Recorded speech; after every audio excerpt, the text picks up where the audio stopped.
Достар, бәріне сәлем, Ербулат Закиров на связи. Мне бы хотелось рассказать такую некую поучительную историю из моей жизни, которая объединит в себе абсолютно все. От ошибок до мотивации и, конечно, перейдем даже к ценностям. Благодаря проекту «Ұлт қазынасы» у меня, в частности, появилась возможность общаться с молодежью, с подростками и рассказывать им эту историю, которую я хочу поведать сегодня вам. Я из простой семьи. Папа у меня всегда работал, все, что связано с автомобилями, с ремонтами автомобилями, автослесарем. Мама работала у меня в садике.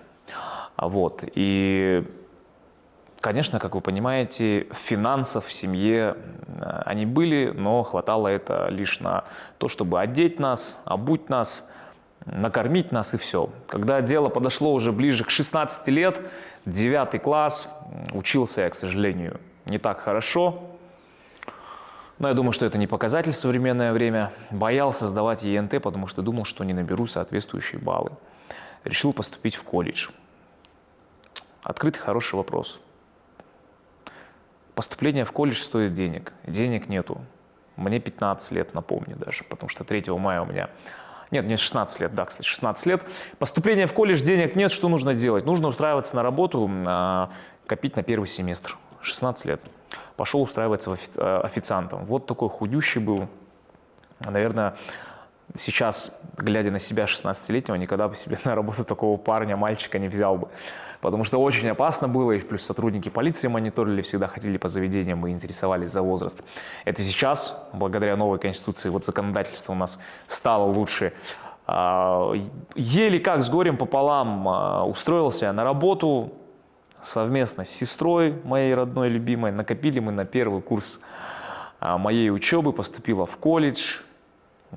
На то время он назывался вроде современный, какой-то многопрофильно-гуманитарный, обычный джайский колледж. Поступил, отучился я на юриста. То есть цель у меня была получить среднее образование, оттуда высшее образование. В колледже я учился максимально отлично.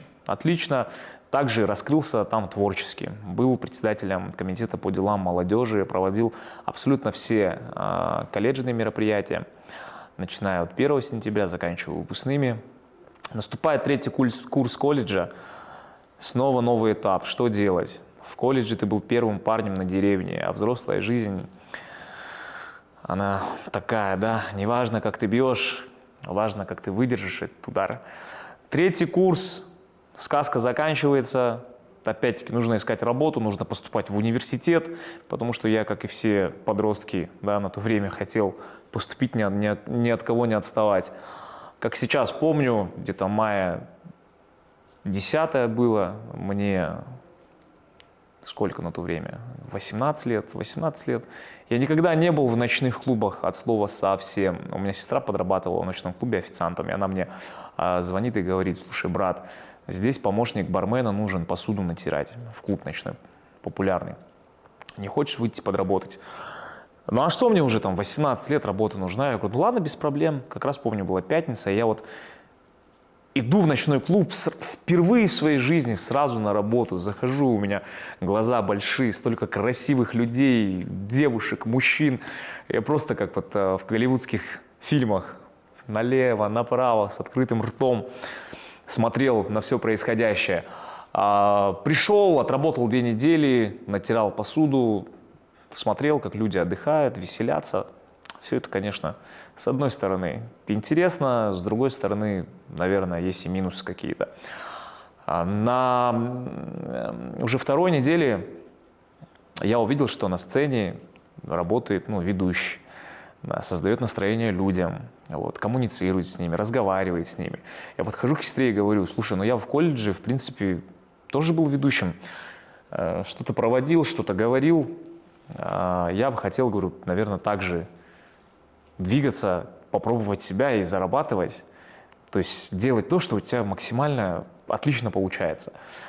Сестра сказала, вот есть арт-директор, арт-менеджер, хочешь подойти к нему, поговори. Главный момент, нужно верить в себя. То есть я просто увидел, Подошел к арт-менеджеру, поговорил с ним, продал себя, прорекламировал себя, объяснил, что вот я такой, перспективный, молодой, задорный, хочу попробовать работать. И вот на протяжении где-то 2 месяцев меня взяли, я стажировался, работал бесплатно. Если быть, если уже по объемному рассказать, в общем, меня взяли на эту работу. С этой работы начался старт в моей карьере. Я был одним из лучших MC не только нашего города, но и, в принципе, в стране.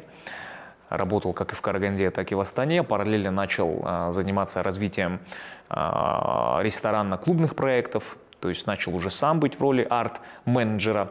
На то время вот модное слово арт-директора. После поступали предложения провести те или иные мероприятия, не ночные, а дневные. Ну, тут согласился я, и все, слава Всевышнему, получилось. Вот такой вот был у меня старт. То есть, получается, чем вот наградил меня Всевышний, то и в действительности дало мне буст для становления себя. Именно благодаря ведуществу, благодаря медиа я познакомился с людьми, которые пригласили меня в бизнес по общепиту и так или иначе повлияли на запуск своего первого проекта, который сегодня по сей день функционирует. И кто-то может назвать это судьбой, но мне хочется сказать, что все в нашей жизни случается не случайно. Все то, чем вы занимаетесь, оно не проходит бесследно и, самое главное, не идет напрасно. Возможно, фидбэк с этого вы получите там не в первый день, не через год, а даже через 10. Мне, кстати говоря, понадобилось порядком 9 лет, чтобы получить некий фидбэк в виде своего личного действующего бизнеса. Бизнес также дал мне какую-то, наверное, серьезность уже и масштаб. Мне захотелось, я всегда был, кстати, в политике, мне захотелось, наверное, быть помостом между обществом и руководством нашего региона. Партия, Народная партия Казахстана, мне в этом, в принципе, действительно помогала. Постоянно всегда проявлял активную гражданскую политическую позицию. И вместе с командой, вместе с партийцами, я думаю, мы, в принципе, показали определенный некий результат. И по сей день придерживаемся заданного курса нашего президента и работаем во благо региона и нашей страны. Относительно мотивации, очень хороший вопрос. Откуда ее черпать? Наверное, это всегда актуальный вопрос. Я вот с детства замотивирован, так как я родился в простой семье. Все максимально просто. Хочешь успеха, встань и иди за ним. То есть никто мне никогда на блюдечке золотой каемочкой этот успех, какую-то сферу деятельности, бизнес, предложения какие-то, никто мне не подносил. То есть посмотрел, замотивировался, захотел так, встал, попросил, постучал, в этом ничего зазорного нет. Отказали раз, отказали два, но на 3-й раз могут отказать, на 4-й, бог с ним, на 50-й раз где-нибудь что-нибудь у вас получится.